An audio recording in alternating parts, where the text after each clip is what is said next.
try that side. And they all look at him like he's an idiot. We've been out all night. You think just because you say we're going to find some fish, go on, give it a go, go on. And we have what we've just heard, that wonderful story of them having so many fish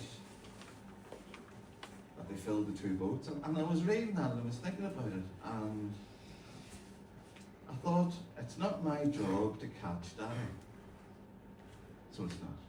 It's not my job to catch him. I might be the professional fisherman, but it's not my job to catch him. Let go and let the Lord. Well, about 18 months ago, my mum and I were talking, and my mum was very worried about him, and she was saying, you know, he doesn't bother with church, he doesn't go to mass, he doesn't, what are we going to do? And I said, listen, Mommy, I said, don't worry. And I told her that story. And we went into the dining room, and a couple of hours later, and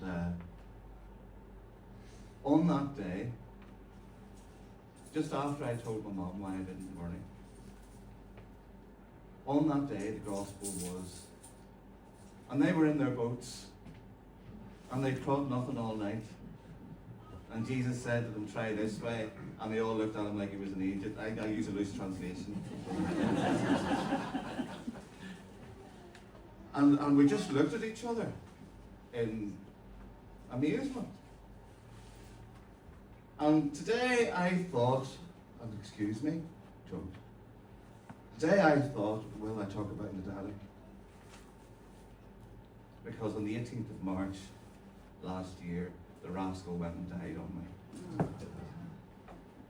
After 8 weeks, he was just like, oh, I can't be bothered with this, see you. And we talked during those 8 weeks. We talked about different things and stuff, and he told me what he wanted for his funeral.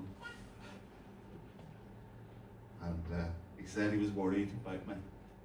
He said, this will all fall on your shoulders. I says, I'll be all right. I says, I'll have my friend Father Eugene with me. He said, and you never know, you know, the Archbishop and I'm sure some of the priests from Liverpool will come over. And he says, no, I don't want any of them there.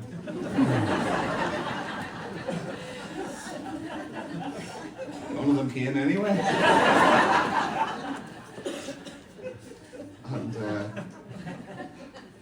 And I decided after all these years to tell him that wee story. And he said to me, because he was a rascal, he said to me, well, tell you what, son, I'll let you know. And now, you can imagine how many deaths I've seen in my life. You know, many deaths I've been present with. My dad had lung cancer. You know, he was 79. He'd been smoking since he was 9, you know. 70 years, not bad, you know, he'd done well. And he'd 8 weeks between being diagnosed and dying. And he never had pain, and he never moaned, and he never yapped, and he never, you know, there was no death rattle, there was no nothing. I remember being called to the room because he was having his last breaths. And I swear to you, I've never seen this in my life before, never seen this in my life before. He took his last breath, and as he breathed it out, the most beautiful smile I've ever seen appeared on his face. And I knew he was letting me know. I knew that the smile that we were seeing in this life was the smile that was coming on his face in the life to come. Because the boss was saying to my daddy, come inside. Now,